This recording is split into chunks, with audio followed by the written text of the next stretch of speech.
Buenas noches, gracias por continuar conectados a la señal de Canal 13 y por acompañarnos en estas conversaciones nocturnas. Soy Ernesto Rivera. La pandemia y una trayectoria económica que favorece la inequidad nos dejó una Costa Rica con un 23% de gente pobre y un 13.6% de desempleo, que entre las mujeres es mucho peor. Nos dejó estudiantes de primaria y de secundaria que carecen de computadoras y de internet y que quedaron aislados del sistema educativo y con un apagón educativo pavoroso. Es un panorama muy duro y desafiante para quien tenga que administrar la inversión social que hace el Estado para ayudar a quienes más lo necesitan. ¿Cuál es la mejor manera de sacar a la gente de la pobreza? ¿Cómo reconectar a los desempleados con el mundo laboral? ¿Qué ayuda podemos darle a una madre soltera para que mantenga su empleo? Para hablar de estos temas tan importantes, invité esta noche a la presidenta ejecutiva del Instituto Mixto de Ayuda Social, el IMAS. Buenas noches y bienvenida a 13 Costa Rica Noticias, Yorleni León. Muchas gracias, don Ernesto. Realmente estoy muy agradecida de la invitación que me da el poder contarle a los costarricenses hacia dónde es que queremos dirigir la gestión de la institución en los próximos 4 años. Muchísimas gracias de verdad y estoy a sus órdenes. Primero, desearle buena suerte en esta nueva empresa, ya que la tarea de dirigir el IMAS en una situación de pobreza y necesidad tan crítica en muchos ciudadanos costarricenses es fundamental para el país. Entonces, mucha suerte en estos próximos 4 años. Y bueno, las primeras semanas son siempre de acomodo y de reconocimiento de la situación. ¿Cómo encontró en líneas generales el IMAS? Bueno, vamos a ver, debo decir que es una institución que me ha llamado mucho más la atención de lo que inicialmente contemplaba. Primero, es una institución muy flexible en términos que tiene la capacidad con muchísima facilidad de poder atender las necesidades que van saliendo. Por ejemplo, cuando se presenta una emergencia, con esto de las lluvias muy fuertes que hemos tenido, o cuando tuvimos el tema del COVID en su máximo apogeo. Es una institución además formada de un personal muy identificado con el tema de la pobreza y cómo atender la pobreza desde la institucionalidad.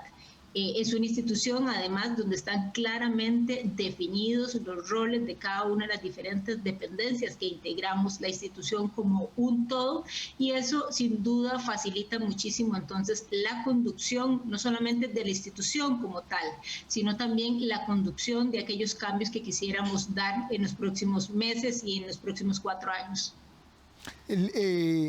Una de las dificultades en temas de ayuda social siempre es poder establecer una estrategia de contención, porque la gente a la que se atiende está pasando necesidades ahora. El IMAS tiene el Cinerube, que es una especie de base de datos muy completa sobre las personas y las familias más necesitadas.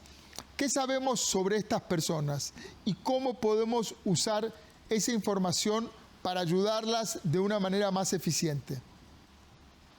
Bueno, vamos a ver, primero quisiera dejarle claro a todas las personas que nos ven y nos escuchan que el Cinerube no pertenece al IMAS, ¿verdad? Hay como una colocación en el imaginario de que el Cinerube es nuestro. Nosotros lo que somos es rector, pero una rectoría que compartimos con 8 instituciones más, que integramos el Consejo Rector o el Consejo Directivo del Cinerube, donde, repito, el IMAS ocupa una de las 9 sillas y, bueno, una silla particular que es la rectoría. En términos del Cinerube, estamos haciendo un análisis profundo de lo que sucede en esa dependencia, en términos de cómo podemos utilizar la información que, como usted bien nos señala, es una información vasta en términos de datos de la población, pero cómo podemos utilizarla para 2 acciones puntuales. Una, prospectar, poder ver más allá del día a día y poder planificar mejor nuestras acciones. Y otra, cómo podemos focalizar mejor las ayudas, asegurarnos de que a quien le damos la ayuda es porque realmente requiere requiere de esa ayuda.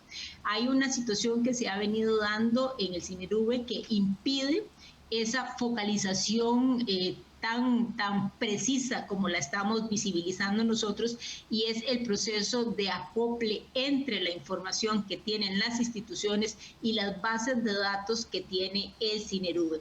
Ese proceso de trasladar la información desde la institución hacia el CINERV no ha sido tan rápida como inicialmente está planteado en el proyecto, en la ley que le dio vida al CINERV, y tampoco ha sido tan perfecta como inicialmente creíamos. Entonces estamos justamente haciendo los análisis del caso para poder hacer que esos procesos de acoplamiento sean más rápidos, sean más eficientes, mejores, pero a la vez cómo utilizar esa información que está ahí de forma inteligente, que me parece es algo que todavía no hemos llegado ni como institución ni tampoco como país.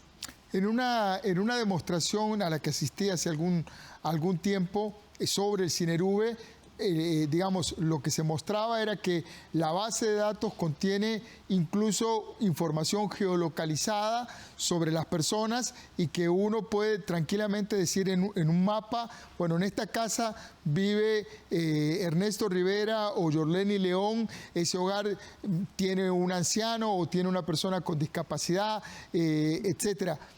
¿Eso se ha desactualizado o se mantiene? ¿Cuál es la naturaleza? Si pudiera ser un poco más específica sobre la naturaleza del problema, porque muchos periodistas que conocimos el manejo de CINERV, es una herramienta poderosísima.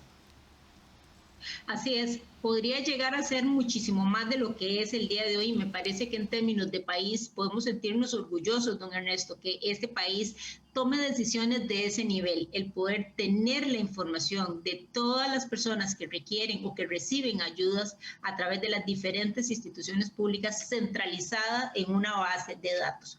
Hoy pasan dos cosas. Una es que no todas las instituciones están llenando o están poniendo su información en esa base de datos. Entonces tenemos faltantes de información. Aunque la Caja Costarricense de Seguro Social y el IMAS, que somos las instituciones que más datos le aportamos, estamos ahí. Pero todavía nos faltan muchísimas municipalidades y nos falta también muchísimas instituciones que puedan dar la ayuda. Y tal y como usted lo señala, efectivamente así sucede. Nosotros podemos tener con precisión las coordenadas suyas, dónde vive, si tiene alguna discapacidad, si hay un adulto mayor ahí y demás. Pero esos datos no los estamos convirtiendo en análisis para la toma de decisiones. Entonces, cada vez que necesitamos implementar un programa, hay que empezar a hacer un trabajo de búsqueda de información para poder entonces precisar cuántos son, dónde están, qué características tienen, qué son los elementos que requieren y demás. Hoy ese trabajo todavía, no es que no se haga, sí se hace, pero me parece que lo estamos haciendo a un nivel muy básico, y esto requiere el abordaje del tema de la pobreza en el contexto en el que estamos, no solamente desde Lima, sino como país, donde los recursos son muy limitados, y además de ser limitados, tenemos legislación que también impide en alguna medida ejecutar con mayor capacidad o con mayor volumen recursos económicos, como es la regla fiscal, requieren entonces de un trabajo de muchísimo mayor inteligencia para poder entonces tomar las decisiones y asegurarnos que efectivamente a esa persona que se llama don Ernesto le estamos dando los requerimientos, le estamos dando la ayuda, pero además la ayuda que efectivamente requiere en tres direcciones, que son como las tres poblaciones que nosotros tenemos. Una, si es una persona con una discapacidad, pues entonces saber si efectivamente esa persona como Estado tenemos que adoptarla, entre comillas, a lo largo del resto de su vida. Si es una persona que está en condición de pobreza, pero que podemos sacarla de esa condición de pobreza, o el caso particular de niñas y niños que requieren entonces un abordaje diferente que no necesariamente pasa por una ayuda técnica o que no necesariamente pasa por procesos de formación como los que le ofrecemos a un adulto, a una mujer jefa de hogar o a una persona que por alguna razón circunstancial cayó en esa condición de pobreza, pero que tiene herramientas que le pueden permitir, con el apoyo de la institucionalidad, lograr salir adelante. Doña Yorleni, el IMAS manejó una cifra importante de fondos, muy importante, durante la pandemia.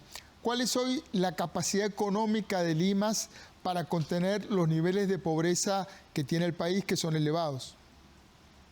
Sí. Bueno, este año tenemos un presupuesto disponible de aproximadamente 196.000 millones de colones. Y usted creerá que eso es una suma grande. Y es una suma grande. Sí, claro que lo es, pero es una suma insuficiente para atender las necesidades que nosotros como institución tenemos.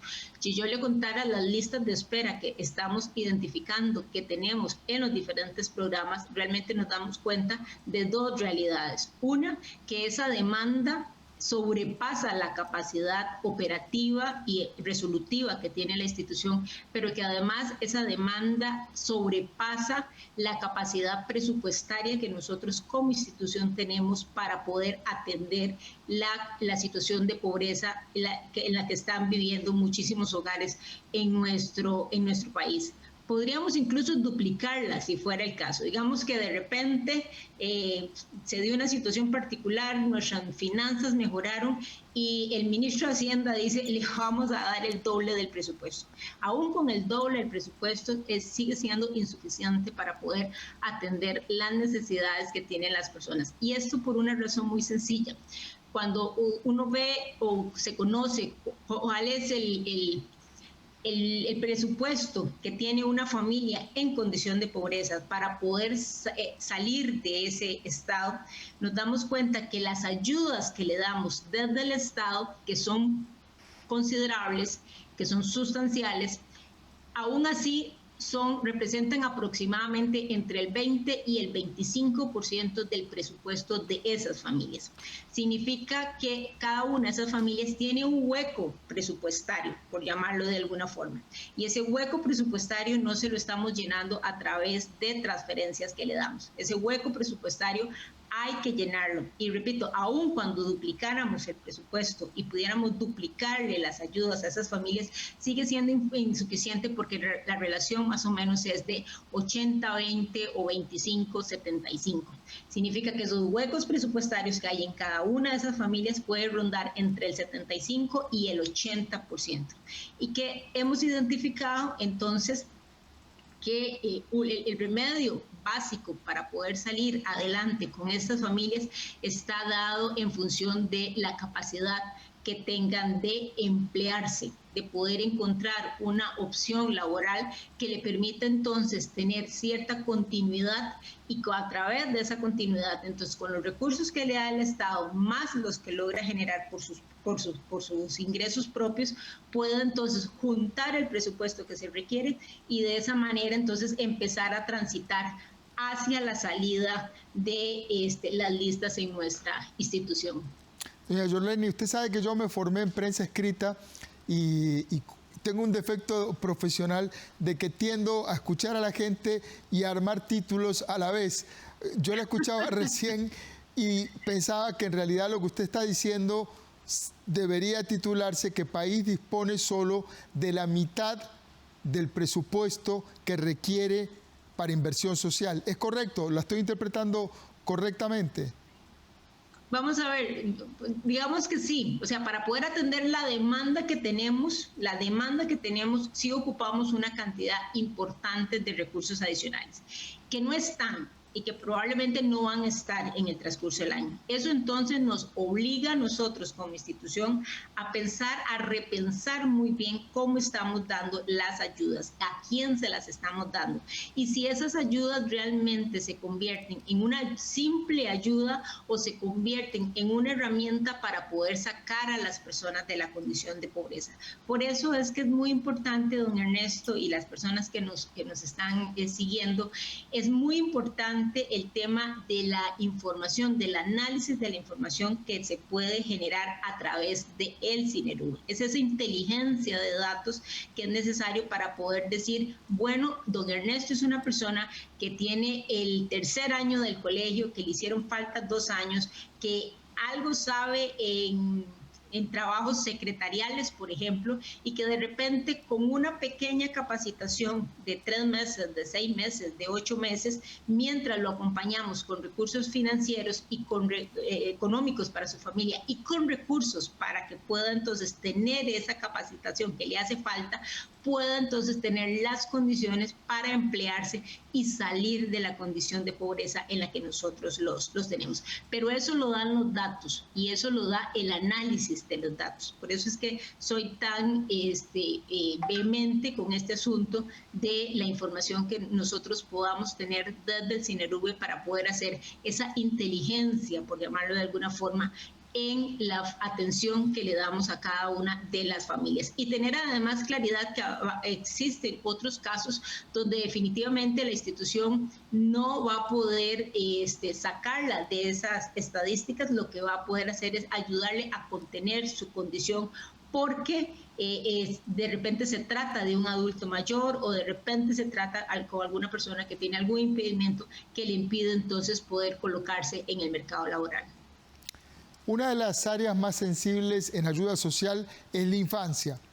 ¿Cuál es el estado de la red de cuidado infantil y cuáles las posibilidades de ampliar su cobertura? Bueno, tenemos una red bastante amplia a nivel de todo el país, que es insuficiente, pero que es bastante amplia. Somos 3 instituciones las que integramos la red de cuidado, lo que está integrada por los CENSINAIS, que están a cargo del Ministerio de Salud. El PANI aporta una cantidad importante también de una modalidad de cuidado y está también la modalidad de cuidado que es financiada con los fondos de el IMAS. Entre las 3 juntamos entonces una oferta considerable a nivel del país, pero que también es una oferta insuficiente. Hoy, por ejemplo, tenemos listas de espera para cupos en las redes de cuidado, en las diferentes modalidades que tenemos, que pueden tener más o menos 2 años de estar ahí haciendo fila, esperando un cupo disponible. Entonces, desde la Secretaría Técnica que integramos estas 3 instituciones y otras instituciones que integramos la red de cuidado, estamos planteando rutas de escape o rutas de oxigenación, llamo yo, para poder atender esa demanda. ¿De qué cosas estamos hablando, don Ernesto? Estamos hablando de la posibilidad de permitir el copago.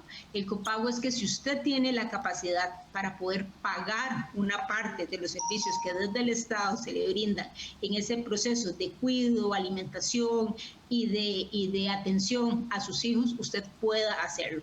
O si usted tiene una empresa y esa empresa puede asumir parte de ese copago, se puede dar. Esa es una de las rutas de oxigenación.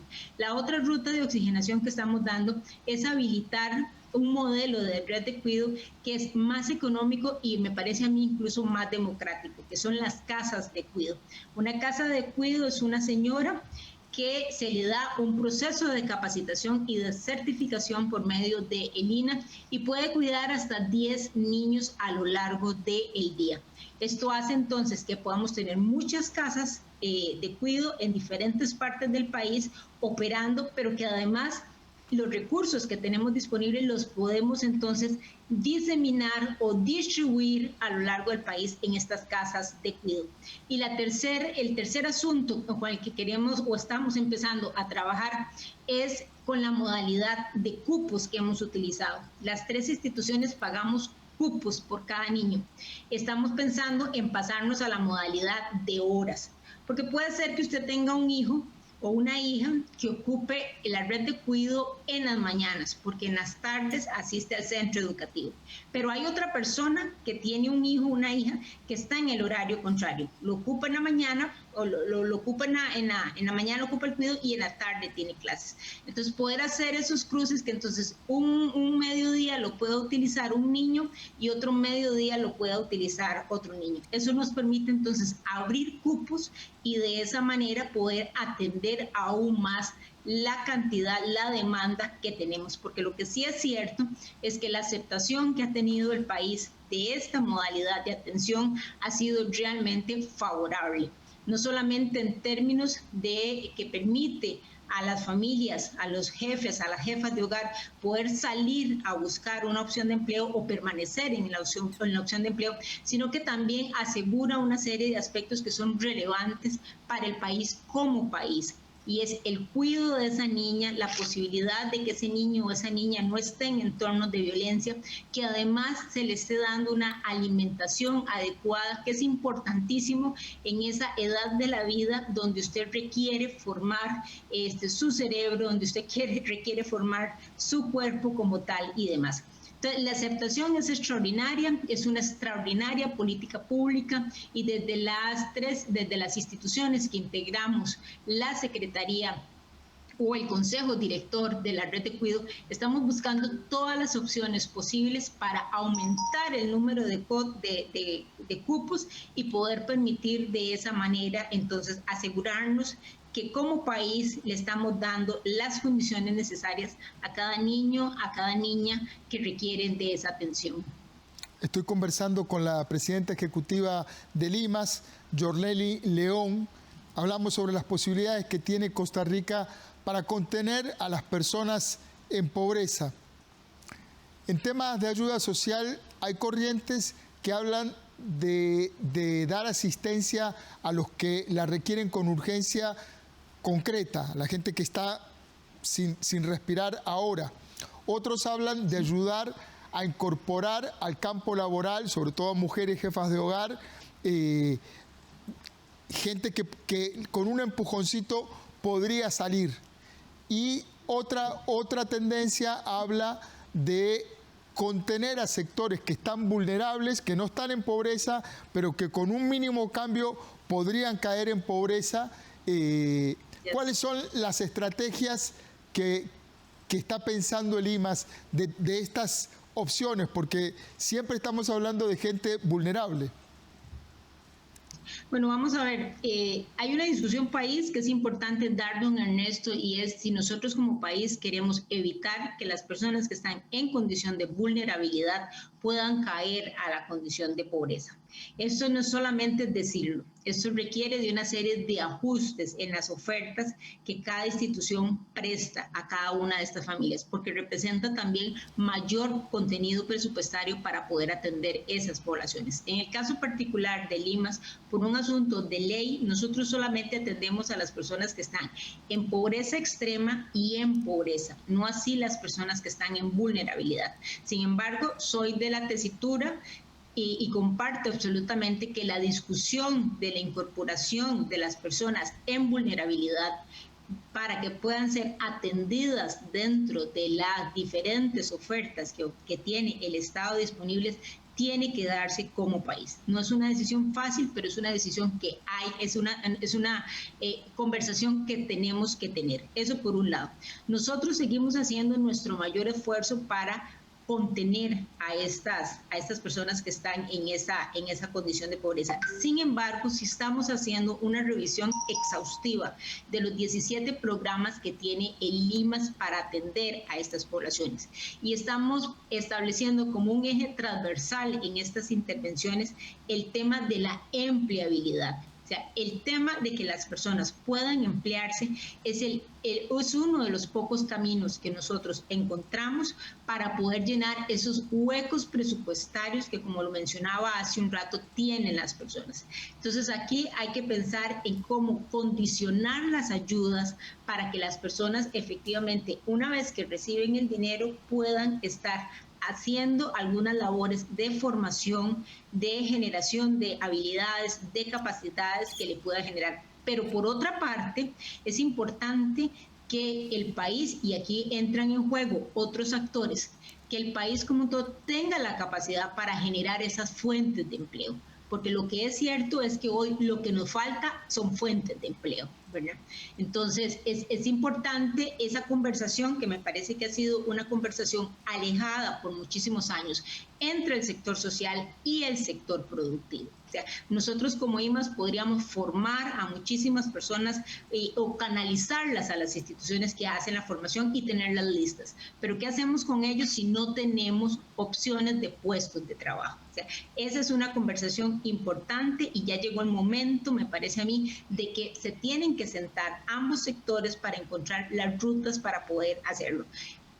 Más allá de esa discusión que hay que dar entre los diferentes sectores, lo que sí es cierto es que nosotros desde la institución estamos revisando los programas y tratando de remozar esas opciones que tenemos para conducirlas en la medida de lo posible a generar las capacidades para que las personas efectivamente se puedan emplear. Y aquí es importante entonces el rol del IMAS como rector en el tema de la pobreza. Pues esa rectoría entonces le permite al IMAS el poder decirle al resto de la institucionalidad cuáles son aquellas acciones necesarias y urgentes de dar para poder atender a esta población. Voy a mencionar el caso de Lina, que se me viene a la mente en este momento. Bueno, ¿qué es la formación que Lina debería de darle a esta población? ¿Cuáles son los cupos que Lina debería de reservar para esta población? ¿En cuáles territorios tienen prioridad esa población y en qué temas tienen prioridad esa formación? Si no tenemos esas conversaciones y no llegamos a esos acuerdos, nuevamente va a ser muy difícil el poder nosotros disminuir las estadísticas, los números que tenemos de pobreza. Recuerde, trabajamos para usted. Somos la televisión pública de Costa Rica.